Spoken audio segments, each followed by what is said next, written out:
Suge lately been saying that he has some audio on a conversation between him and Ray J that pretty much implicates Snoop and Dr. Dre in the killing Tupac and Nate Dogg. What you think about shit saying that? Man, that's ooh, god damn. Everybody killed Tupac. Then they say he's still alive. Which one is it? God damn. By the time this shit air, they gonna be saying I killed Tupac. I don't have something to do with it. They probably already saying that shit. Well, definitely for doing an interview with Reggie Wright. And then look, I done seen some shit where, man, this the internet got people's mind fucked up. So the only reason I asked you that is because I know you were around. Yeah, but I don't believe none of that shit. I don't believe none of that shit. And you were in the thick of things. I know you ain't had nothing to do with it. I know Suge ain't had, I know ain't none of y'all. But man, come on, man. All right. We'll move on from this bullshit. All right. So after hearing you talk about that, and like I said, I'm glad that you talking on the internet and speaking up now, for whatever the reason is. But a lot of people that anti-YouTube or don't like people like yourself that has the reputation on the streets and the penitentiaries, and even in the management world, doing interviews, they consider this YouTube stuff snitching. Tell us your thoughts before and even currently, and what made you decide to go ahead and do this YouTube stuff. If you do or don't believe that this is snitching, I'd just like to get your opinion. Well, my job, that's a whole nother episode of how I was going through it at my job. Okay. When y'all started talking about all this shit. You know what I'm saying? Because my name was getting brought up. And it wasn't just y'all. It was all these, what you call them, bloggers, or whatever the fuck you call these people. They had my name, my birthday, my nickname, what he was in jail for. He did this, he did that, So you know the people looking at it like, well, damn, where this motherfucker at? They looked me up, I'm working for the state. What? For the state? I know that's what they said, because right when all that shit started, man, we got 2 new bosses, and they stayed on me. Okay. I never had that problem or nothing at my job. Everything always was cool, and everything got switched around a little bit around that time. And man, it seemed like 3-4 times a week I was getting a write-up for just nothing. Yeah. You know what I'm saying? And then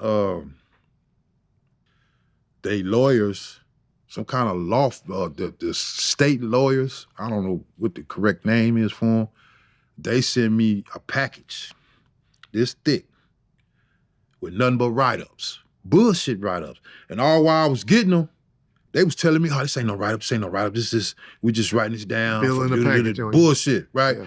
So the lawyer sent me a pack at the job. My boss threw that motherfucker on the deal. I'm like, what's that? He said, oh, these are your write-ups. I said, I thought I didn't get no. So say, yeah, they gonna cut your pay by 20%. What?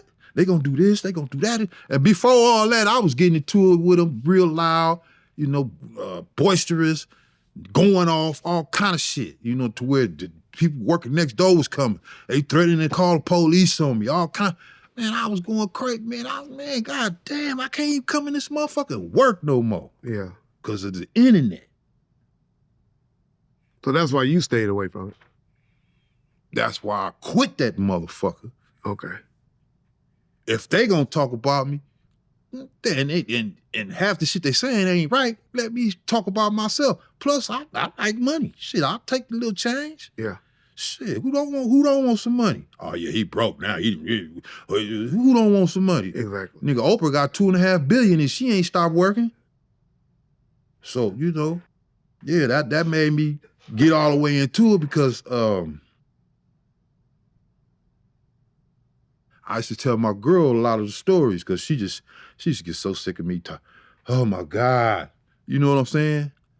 She don't, She tight. She ain't none of that funny shit going on, you know what I'm saying?